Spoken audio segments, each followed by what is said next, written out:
Welcome everyone to Marketplace Mondays. We're excited to have you here.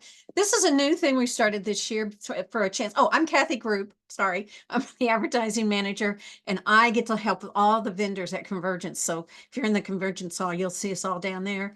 I just wanted to say how excited we are to start this new program. It's a chance for you to see the vendors and talk with them a little bit about what they're bringing to Convergence. Their specials, what kind of, maybe they have a special kind of yarn or equipment or any kind of a product that they specialize and they want to share with you.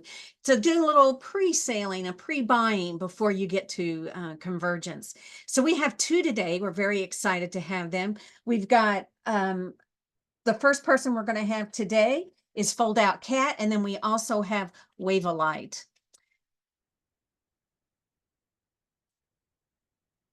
Hey, Q. Hey, Kathy, how are you? I'm good. How are you? Good, thank you. A little underslept. Just came back from my third straight show in a row, and I'm about to head out to a couple more. But Oh Don, my gosh, it is show season, is it it, not? oh, it is show season. Oh my goodness, it's the first season of the two in the year, and I am well into it. But Well, I choose this life, and I'm happy with it.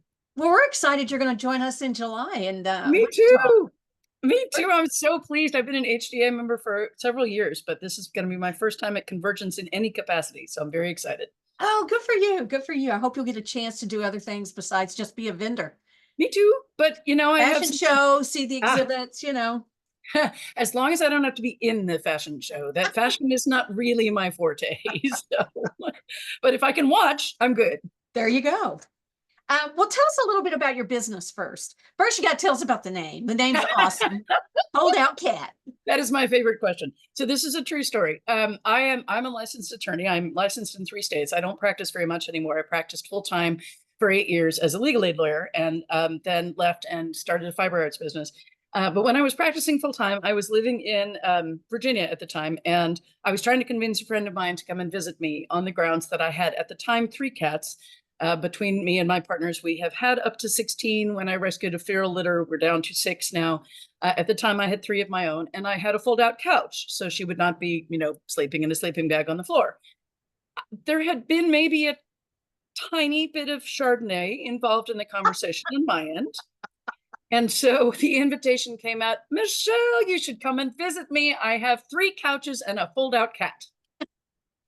So I'm notoriously terrible at naming things. When I was a little kid, one of the kindergarten parents made everybody a nap pillow, a little brown nap pillow, and we were encouraged to name them. And I called mine Little Brown Nap Pillow. But when I started the fiber arts business, I thought, well, aside from the dust bunnies that you get when you have cats, cats don't have a ton to do with fiber unless they're chasing it. But the upside is if I called myself the fold out cat, there won't be any other ones in all likelihood. And indeed, that is the case. No, So, absolutely not. Everybody yeah. knows who Fold Out Cat is. It's cute. And now you all know this great story. And when you look at her, she'll never look the same. That's wonderful. Well, tell us a little bit about what we are going to see in Wichita at your booth. I will be happy to. I'm glad you specified because I don't know Wichita well. If you were looking for a guide to the sites, you would be in bad hands with me. I absolutely would love to do that, and I've got a few things on hand to show. As we were packing up my booth yesterday, I was following along after my spouse, who travels with me, plucking things off the shelves and saying, "I need to show these off tomorrow." So I am a hand dyer. I'm a weaver. I'm a spinner. I do art bat carding, and I am a dyer, and I teach the first 3 of those. I don't teach dyeing, not for lack of interest, but because I don't want to have to mess with water and color on the road, chiefly because I am world-class clumsy, and that is a recipe for me and everything around me being rainbow colored, which I don't object to in principle, but which is a bad plan when you have not received consent first. So I teach the other things, and I have some of all of those things in my booth. The things that are probably the most unusual, because there are loads of dyers out there and loads of talented dyers out there. I have a couple of unusual bases, and I want to show off one of those. I've just started working with a small mill called Meridian Mill in North Carolina, and they We have love Meridian. That's good. awesome. We love Meridian. Yay! Well, I had not heard of them, and they tracked me down at SAF last year, the year before, at the Southeast Yep. Banana Fiber Fair, and said, "Hey, we would love to work with you." And then I went hunting. I wanted a base with glitter in it. I love glitter. You would not know this to look at me, but I have a much glitterier personality than I do fashion sense. Um, and they turned out to have the most beautiful glitter base. It will be, I highly recommend coming to look at it in the booth. It is much, Mm. it's much more noticeable in person because the stellina that is in it, it's a merino stellina base, and the stellina that is in it is so well integrated that it is not a flashy base, which I love and I find is really attracting my customers. I don't have it in yarn.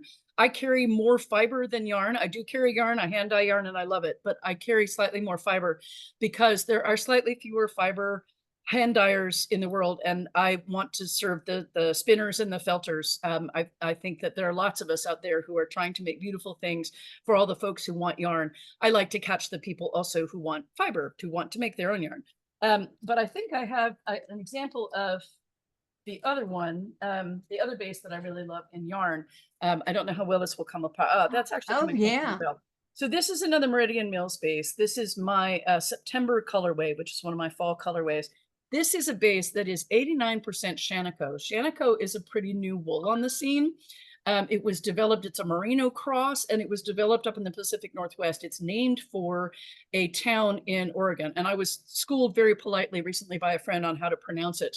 I thought it looked like Shanico, and I thought that sounded cool, and that's what I had been saying. And it turns out that the people who actually live there prefer to pronounce their town Shanico. So I'm trying to convert.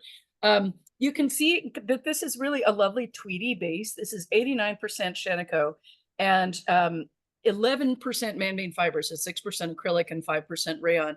And that's what gives it the tweediness.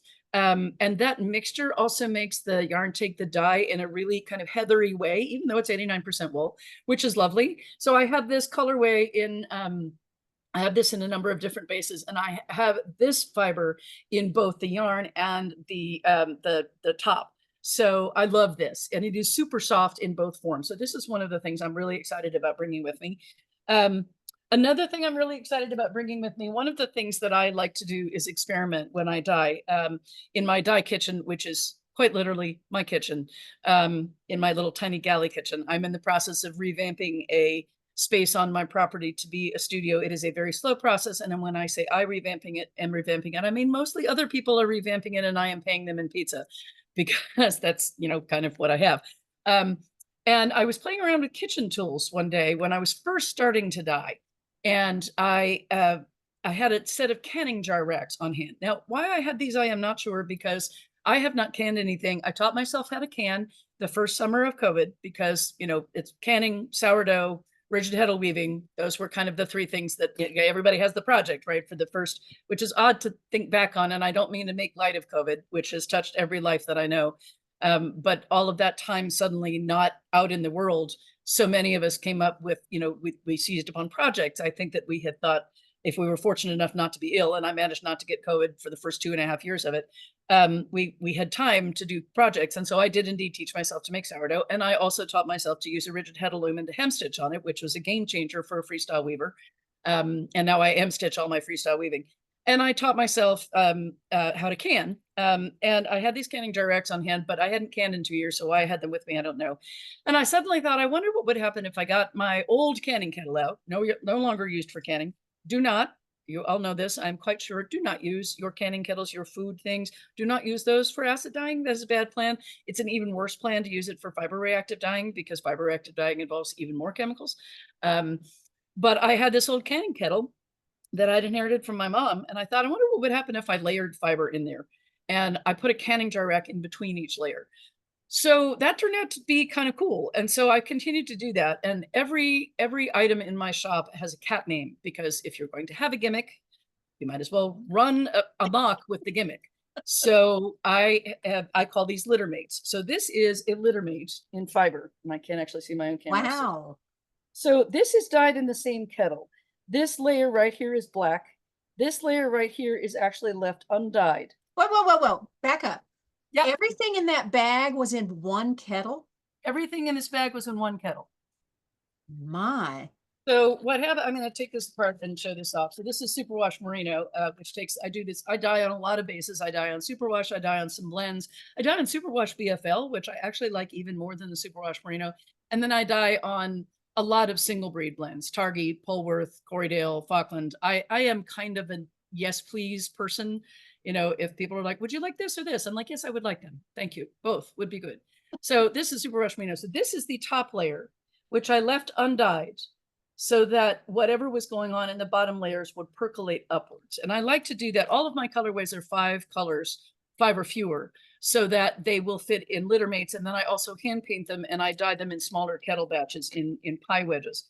This is the next layer down, which it has pink applied to it. The third layer down is in this particular colorway. This colorway is called Candied Goth. It is a takeoff on a beautiful sock yarn dyed by a friend of mine, Caitlin, who runs a great Florida-based hand dyeing company called String Theory. She dyes unbelievably precise mathematical self-strapping sock yarn sets. And she had a colorway like this that didn't have pink in it, and I fell in love with it. And so I added the pink to get to 5. So this is the third layer. This is the middle layer of the 3. So this is the middle of the pot, and this is a radioactive green. The fourth layer is electric purple. And then the fifth layer is black. And these are all Dharma acid dyes. So this is the bottom, and this is the top. And these come from the same kettle. And that is maybe my favorite thing to make. People are always quite astonished that it comes out of the same kettle.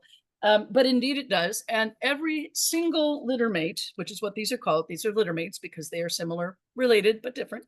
Every single litter mate is different. I can use the same base, the same quantities of the same dyes. I use Dharma acid dyes, as I said. I can be dyeing, you know, I use the same water, and I pH tested my water a while back and it stays pretty consistent. And everyone will come out differently. I am a micro batch dyer. I dye very small batches. The largest batch that I dye is the litter mates, and I sell them in groups. And otherwise I dye 4 at a time sometimes of things, and that's it. So I'm dyeing in multiple containers as I go. So I dye the same colorway. I'll dye 40 or so pieces, but it will be in small increments. And so everything that I do is pretty much one of a kind. I do not have, as a result, an online shop. I really wish I did. If I had more time, I would. The problem that I have is that I travel probably half the year. I am in, I think, 16 states this year. I teach and vend, except for one place where I only teach, Hoosier Hills in Indiana. And I do not have enough time to keep up with the store. And when I first began to travel, when the world started to open up after COVID eased up a little bit, I found I was double selling things. And when you make one of a kind or few of a kind things, double selling them is a really good way to alienate people very quickly. So I took the store down because I really love to travel and teach and vend. And eventually I hope to be able to have enough time to get ahead enough to keep the store up. But right now, when people want to buy from me online, I say, well, you know, contact me on Facebook and we will talk about that. I will send you pictures. And so I do that. And people can also send me ball bands of the things that I make, and I will be happy to share those with them. So, oh, thank you, Elizabeth. So I also hand card bats. And the other thing that I hope to have in my booth at Convergence is my bat buffet, which you can see a little bit of, I think, in one of these smaller pictures. You can see the bats, indeed. I custom card bats. So I have 70 colors of merino, and then I have silk and sari silk and bamboo and scraps of different wools and mohair locks and a couple of other things. And you can fill up a bowl. Either, there you go. Thank you. You are fabulous. Oh my goodness. So that's a chunky bat. That's, everything is a cat name. They're cat bats. So that's a chunky cat bat. Those are my litter mates in a group. So everything on that's the other side. Everything on the bat buffet, you fill up a bowl and I make you either a 2 or a 4 ounce bat right there on the spot. I also sell those things to needle felters and wet felters and to folks who want to do mixed media stuff. So essentially it's about a buffet of different fiber options. And that's probably the other thing that I enjoy the most about all the great things I get to do. And the other thing that's the most unique about my booth is the bat buffet. What a unique way to sell your product. Thank you. This is all from recent shows. I taught an e-spinning class, which I call Electric Sheep. This is a bunch of vendors. This is one of my carters. I was at YarnCon in Chicago 3 weeks ago, 2 weeks ago. And yes, this is my photo album from my my Facebook page, including a picture of me asleep in the parking lot at the Carolina Fiber Fest at 6 o'clock in the morning after driving all night. Which is just, you know, I am not photogenic. I always say the camera adds 10 pounds, but I'm a family-sized woman, so 10 more pounds does not really make a difference. So, and I think I have spent my time plus. So thank you for your time. If anybody has questions, please feel free to reach out to me. I've kept an eye on the chat, and Elizabeth has done a great job. Thank you, putting up all this stuff. I didn't know Shaniko gave a talk. I'll have to go look for that. That's awesome. If anybody has questions, reach out to me on Facebook. Reach out to me on Instagram. Reach out to me by email. Go find I'm Fold Out Cat everywhere. And I am so much looking forward to Convergence in July. I just can't wait. Well, I think our spinners and filters are going to be so excited to have someone who cares about them and is making fiber for them. Thank you. Because I That's know kind some of you. spinners feel like they're an afterthought. Oh, I have yarn and then I have some, fiber. As a spinner, I have had that experience. There you So go. That's not yeah, happening at Convergence, is it? Absolutely no, not. no, it is not. And that's a wonderful thing about Convergence. One of many things that I'm looking forward to.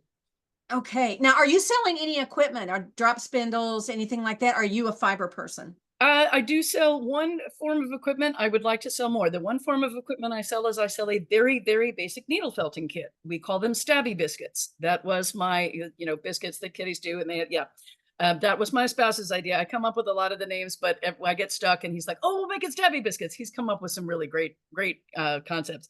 I would like to sell and will eventually sell small looms. Because I am a freestyle weaver. I teach on a particular kind of floor loom that is designed for freestyle weaving. And I love that floor loom beyond the telling of it, but I am not and never will be a dealer for that floor loom. So I want to prove to people that they can. I also feel very strongly that the fiber art should be accessible to people at a variety of budgetary capacities. Mm-hmm. So right now I have so many different products in my booth, and I have the bat buffet and the carder, and I usually have blending boards because I teach a carding class. I don't have space for anything else. So I have my stabby biscuits. I have my basic needle felting kit for people who have about as much knowledge about needle felting as me, which is about that much. And eventually I will start carrying small looms, and I would love to go back to carrying drop spindles. I'm a terrible drop spinner, but I think drop spindles are a terrific tool. And I have had Acreworks drop spindles in my booth in the past and really loved them. Now you're on the demo stage, right? I hope so. So what will you be showing us on the demo stage? Are you talking about your fiber? Are there other things you're going to talk about? I'm almost certainly, I know I signed up for the demo stage to be absolutely truthful with you, which, when people say that, I'm like, have you been lying to me this whole time? I have been trying to tell you the truth this whole time. I do not remember what I said I would do. In all likelihood, though, You have so much. You could do a variety of things. I want you to show me how you do that 3-layer thing with the different, I want to see that. Come to the booth and I'll explain it to you. I won't will. do it. It would require heat and water. And you know what I said before about not dying because I would be rainbow colored, but I do not believe in being possessive of information. I will explain what I do and how I do it to anybody. There you go, folks. This lady is a wealth of knowledge. You better find her at Convergence. Please And do. she's entertaining. Oh my gosh. Yarn and a show. It's perfect. Q, thank you so much, y'all. Thank you, Convergence, come and see her beautiful fiber. It was amazing. Thank you so much. And we will see you in Wichita this summer. I look forward to it. Thank you. Next up, we have Wave a Light with Renee Love, and she's got another story on her name, and I can't wait to hear this too. Hey, Renee. Hi. How are you? Thanks for being on here. I'm very happy to be here. So I feel slightly like I can't compete with Q. I've met her at shows before. She's lovely. And yes, she's a wonderful storyteller, very entertaining. She listened to me gosh, about I don't remember what the conversation was fully about, but she's a lovely listener as well. Anyway, not that I'm encouraging people to go anyway, I don't want to waste my time. Anyway, tell us about your name. Yes, so the name comes from a similar conundrum as Fold Out Cat, but different. So back when I was deciding to start my own business, I had a lot of things going on, and I wasn't sure which direction I was going to fully go with the business, and I ended up going more fiber arts than I necessarily expected with my business. But the reality was, at the time, I was looking for a name that no one else had, and over and over again, I would look for different options, and every option I pulled up ended up going in. I would Google and someone else had a derivative of that name close enough that I didn't want to go there. I didn't want to have anything too similar. So you could Google search and successfully find my business. And being dyslexic, I should have saw this coming when I did, but so I ended up Googling a bunch of different business names related to crystals, and all the normal like things that people know about already existed as a business, like Peridot and Opal and Labradorite and Amethyst and just quartz crystal, and like all these names already existed. And I'm like, fine. So I went to the end of the alphabet. No. And I started looking, and whether or not you believe in any of the things related to the energies that crystals interact with or whatever, it came as soon as it popped up on my screen. It said, is known to aid in decision making, and I'm like, It's meant to be. so It's meant to technically be. speaking, the name of my company is named after a guy who discovered a crystal. So I actually have several examples of the crystal, and my lighting sucks, of the crystal in my hand. And my logo actually contains this kind of starburst. I don't know if you can see the Mhm. starburst in that. So it's actually kind of an orb-like crystal. But anyway, so the guy's name was Wavel, and they named it Wavelite. And this is probably gonna be backwards. It's gonna be backwards. Nope, it's perfect. Okay, so that center part in the C is my version of what the crystal looks like. Anyway, so it's Wavelite creative because I'm creative and I had to include that. Otherwise, people aren't going to have any clue as to what my business is. But I am perfectly fine with people calling it Wavelight. As long as we get those two L's in there, you're going to find me. There you go. So, but being dyslexic, I should have seen the trouble with the double L's coming. Because That's I've fine. had every iteration of my business name written Wave, Light, Lite, you know, but you gotta get those double L's in there with the ITE. All Anyway, right. so So tell and us about what you're going to be bringing to Convergence, because we saw you in Kansas City and fell in love with some of your products. So what are you going to bring? There we go. Look at that drop spindle. I was sitting here. I have a project that I'm spinning right now on my drop spindle. That is, so my drop spindles are different than any drop spindles you're ever going to find. So my drop spindles have a lot of physics. And I mean a lot of physics involved. So they have these lovely dangly pieces, and every other is removable, and there's reasons for that as well. So basically I had a conversation with the woman that was teaching me to spin many years ago, and I am a nerd and I know sciencey things. And I was sitting there discussing it with her, and why certain spindles work better than others and spindle design. And all of a sudden I just had this moment where I'm like, well, when I was a kid, I made jewelry with wire. And this was before any internet sources were available for people crafting and doing any of that. Sorry, I'm older than I look. Uh, I know people have been telling me lately that I do not look my age. By the time I'm going to be at Convergence, I will be a whole 42. So back in the day when I was little, I did all of this creative stuff without any guidance. And so I invented ways to do things with wire and beads that I didn't necessarily even have the right tools for, actually.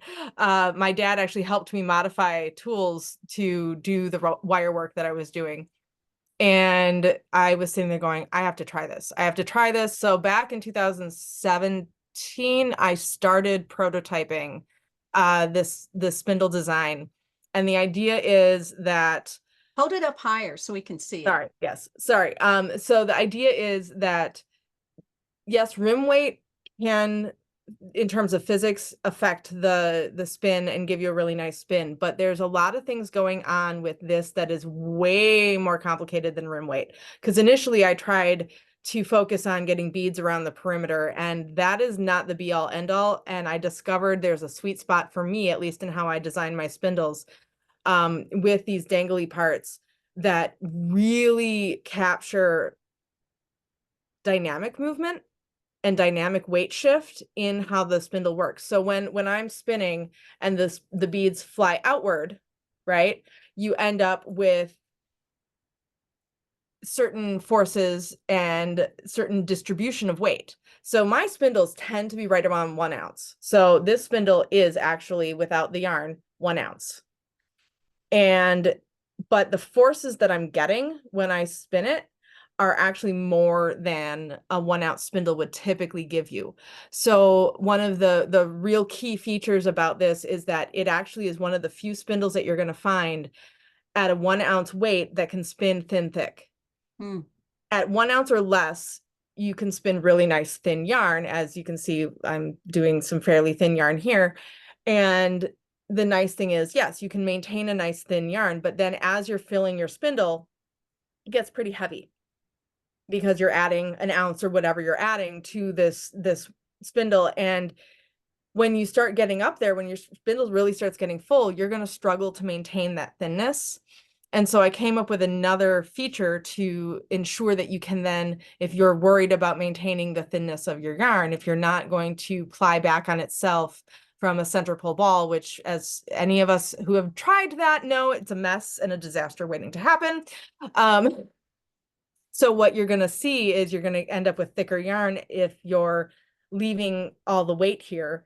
What I do is I actually design it so that you can remove every other. So as you're filling, you can take weight off. And what that will do is allow you to maintain a more consistent fine yarn. But again, with the added forces of those dangles, you get more forces. So if I wanted to, when I'm doing this thin yarn, I could decide to do a thick chunk, and I could decide to continue on, but then go back to my thin, and I'm still going to get enough forces here that it will spin, it'll twist the thick, and it'll still allow me to do thin, even when this thing is really, really full.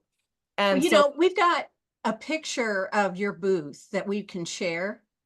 oh, And from Kansas City. I think so. I think that's where it's from. And the reason why I want to bring that up is that I won't speak anybody for anybody else, but I came in, look at all this beautiful stuff. Oh, I actually, was like, that's from last weekend. That's from Alpaca Fest here in Wisconsin. I crammed myself into a 10 by 10. all right. Well, we walked in and I remember thinking, oh, how pretty she decorated her spindle. And then you explained to us what it was. So that's why I'm glad you're on the show today, because it isn't just pretty. It's not Right. decorating. It is pretty though. They But I are love very the physics behind it, that you can see how you've thought this out and you've kind of taken it a step further. So this is amazing. Yes, and none of them are ever the same. Uh-huh. I will never be able to produce the identical spindle, partially because I pay attention to the weight of the beads as I'm stringing them. I pay attention to how the spindle spins as I'm building it. I pay attention to the distribution. Every spindle is going to have a slightly different personality. Some are going to have a little harder forces that will allow you to spin thicker. Some will be super lightweight. I have spindles that are, 0.8 ounces, and those will spin really nice thin yarn, but it'll also have those added features of the extra forces. And when you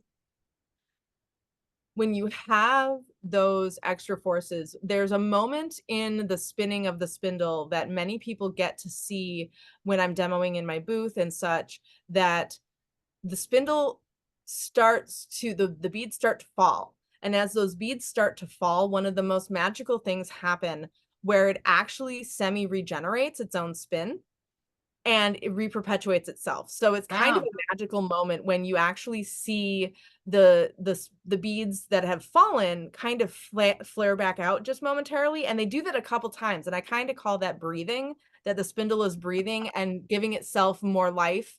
And it really helps prevent backspin. So even beginner spinners, I know they look at it and they're like, oh, that's going to get tangled in my fiber. That's going to get tangled in my yarn. If you're doing what I call minding your fiber. So if you have your roving and you don't have a distaff or something, wrapping it around your wrist or stuffing it in a sleeve or even a bracelet is a really good idea, because then your fiber isn't going to get involved in your spinning. Because I Right. guarantee you, if your fiber is going to get involved in the beads on here, your fiber's already gotten involved in what you're spinning. And that's a mess waiting to happen for any spinner, whether it's my spindle or someone else's. Well, let me But ask you something. yeah, Kind of changing the direction here. I was thinking about what a wonderful gift it would be to give a spinner one of these spindles. But, and you may say, oh, don't even say that. But could I come to you and say, my friend loves red? Can I ask you to make a spindle that has got my colors or the colors I want for my friend? yes, and that is what you were looking at on my website, because all of these are one of a kind. I Yeah. have a real hard time putting them on my website. The amount of work it would take to fully document all the different things happening in this spindle, Mm-hmm. to fully document that and give it its a real representation on the website takes so much effort on my part, and I have so many things going on, not quite as much as Fold Out Cat, but I last year I think I was in 14 out of state shows. Oh my gosh. I think that's the number I was at. It was a lot, and this year I have slightly less, but I do have a string coming up of 3 this coming in May. So I'm in Shepherd's Harvest next week. After that, I'm in Ileana, and then after that, I'm at Hoosier Hills. Um, and Well, I am actually starting to get into teaching as well. The only thing I currently teach is beginner and advanced drop spindle, because it is kind of my thing. I also do. I pride myself in trying to help anyone at any level with any sort of difficulty with spinning. If people come in my booth, oh, I've tried spinning, it's not my jam. And for some people that's really true. And so for those people, I have a lot of different things in my booth. You showed that 10 by 10, and I had so many things in that booth. And I do also only have a 10 by 10 for Convergence. So it's going to be really interesting. I'm actually working on revamping a little bit of my display so that I can go more vertical, so that I can get even more stuff in my booth. Lord help me, I'll be there forever taking it all down. Um, well, let me ask you about something else. I was looking on your website and you have a spinning wheel you're developing. yes. Will it be ready by Convergence to see? So I do have a prototype that I take with me. Oh, Um, good, good. that picture is of prototype number 2. And so that spinning wheel, prototype number 2, will be at Convergence with me. I'm working on finishing my number 4 for a customer that is coming up. I'm delivering it actually at Hoosier Hills for her. And she's super excited. She's a fellow vendor and she's super excited. And so I've got that uh being delivered. Then I've got actually the behind me, I have her wheel disc glued but not cut. Oh, okay, okay. So it's currently still square. Now you're going to demo at Convergence. Are you going to demo the wheel or the Drop spindle, or what are you Drop going to spindle, demo? because I mean, hopefully people will watch this and get an idea of what's going on with my spindle and why they're different and special. Uh-huh. Because like I said, even beginners can really benefit from using my spindle, because it Uh-huh. prevents backspin, which is one of those nemesis of any drop spinner out there, is backspin. So that's one of the things about my spindles that I really want to communicate. And the other thing I want to communicate and make sure that I talk about actually is the fact that parts of the spindle are removable. Well, so it was brought to my attention fairly early on. What on earth do you do with those pieces when you take them off your spindle? So I just took one off of mine. What do you do with that? Well, I developed a solution. There you go. So I have necklaces that actually have spaces that you can put those pieces on so that you don't lose track of them. You I are a have busy woman. Busy I woman. Jewelry, am. wheels, drop spindle. So like this is empty. So I could put any end of any pieces of a spindle on here and essentially make my own jewelry as I'm going. Yeah, and then not lose track of my pieces of my spindle. absolutely.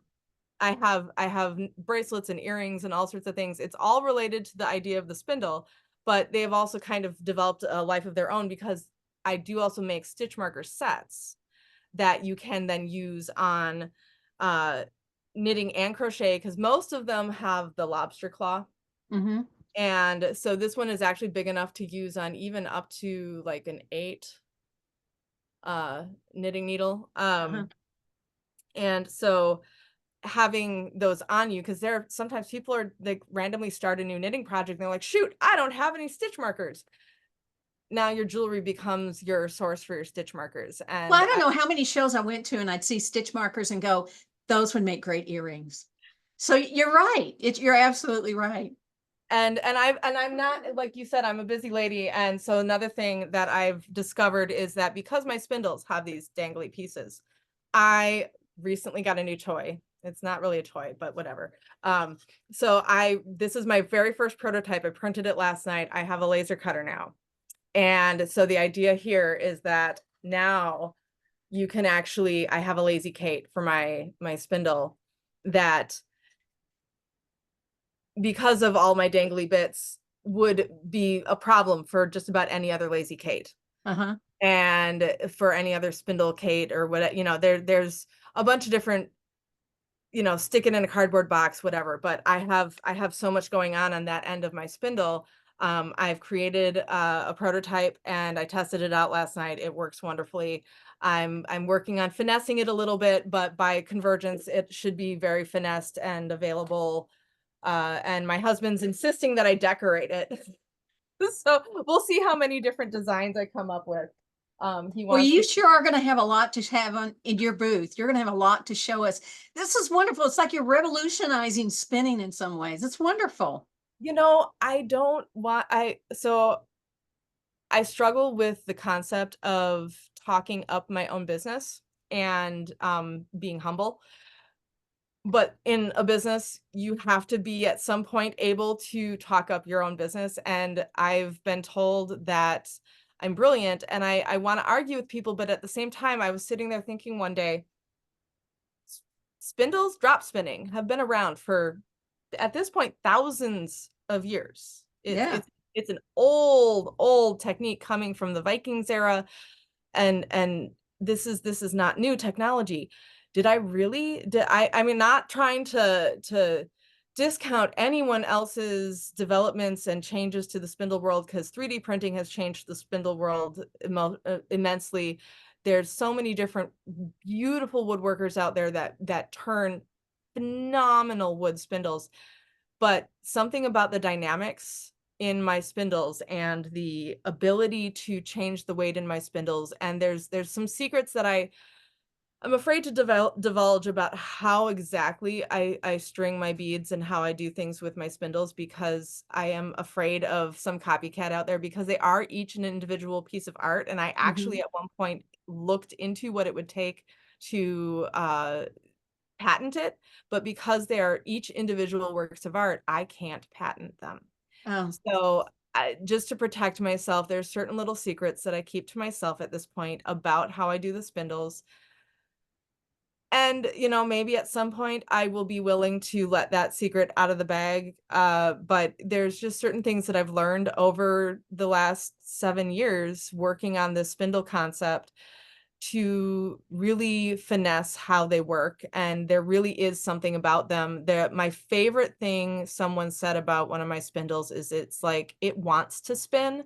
If yeah. you hold a spindle in your hand and you twirl it, there's forces there, and you can tell that the spindle will spin a long time. If you're spinning Mhm. it in your hand, you can tell when it's going to keep spinning under its own volition, if not interfered with. That momentum feature. But the dynamics of my spindles, if you ever watch a figure skater, there's dynamics in when they bring their arms in and their spin goes faster. That's why my spindle is able to reperpetuate Yeah. itself, because when those beads start to fall again, that weight distribution changes like the skater bringing their arms in. But because it's not a conscious movement, the spindles don't quite have a brain of their own, though some may argue.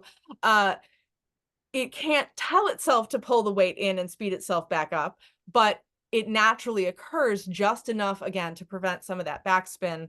And I can't leave out weaving. I have to just touch on this real quick. I met a woman who had a laser cutter before me and designed really cool little weaving jigs Uh-huh. that can make little mini tapestries for Christmas ornaments or all sorts of different things. Anyway, I have those from her. Oh my gosh, you've got so many I things. have a collection of things from people that I meet along the road that I Uh-huh. think really valuable, worthwhile items. And Uh, I'm like, would you allow me to sell your items in my booth in shows that you're not? And so that's one of the things that I'm very proud to carry is her spindle yes, there they are, mini weaving jig, yeah, mini weaving jig sets. I have a small and a large option with refillable little components. And so it's one of those things that even if you're not a spinner, I got something for you. And it's something that I am very proud of. I also do a custom blend that only I know how to make of my bats. I call it Rebel Soul, and I have also extra black Rebel Soul. And it spins up with just hints of other colors and some other interesting things going on.